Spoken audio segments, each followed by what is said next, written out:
میلاد النبی کے سلسلے میں ریٹائرڈ ڈی ایس پی زاہد حسین کی رہائش گاہ پر محفل میلاد اور نعت خوانی کی محفل کا اہتمام کیا گیا، جس میں ملک کے معروف ثناخواں نے گلہائے عقیدت پیش کی اور درود و سلام سے محفل کو پرنور بنایا۔ محمد کے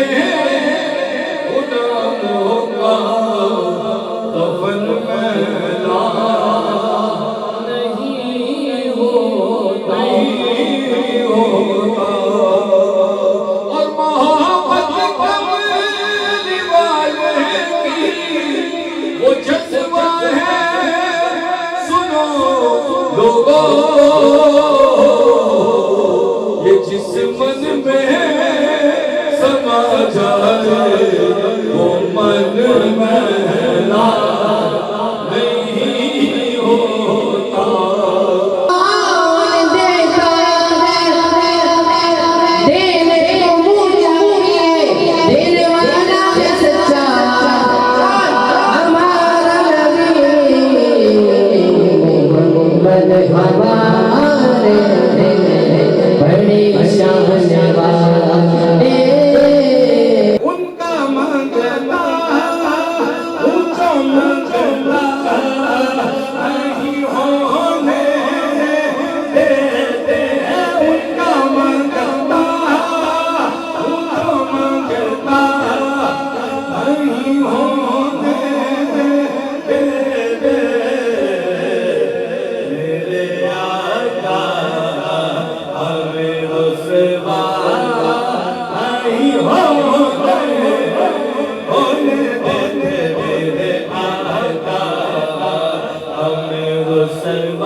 محفل نعت میں معروف نعت خواں رانا سہروردی نے کہا کہ دین اسلام امن کا گہوارہ ہے۔ رسول اللہ نے انسانیت کو محبت امن کا سبق دیا۔ نبی پاک کی سیرت کو مشعل راہ بنانا ہوگا۔ محفل نعت میں حلقہ بھی کیا گیا اور آخر میں پاکستان کی سلامتی اور امن کے لیے خصوصی دعا کی گئی۔ وصلی اللہ تعالی علی خیر خلقہ محمد وآلہ واصحابہ اجمعین وبرحمتک یا ارحم الراحمین۔ محفل میں تمام شعبوں سے تعلق رکھنے والی شخصیات نے کثیر تعداد میں شرکت کی۔ کیمرہ مین عاطف کے ساتھ آصف شرمیلا، وینس HD، کراچی۔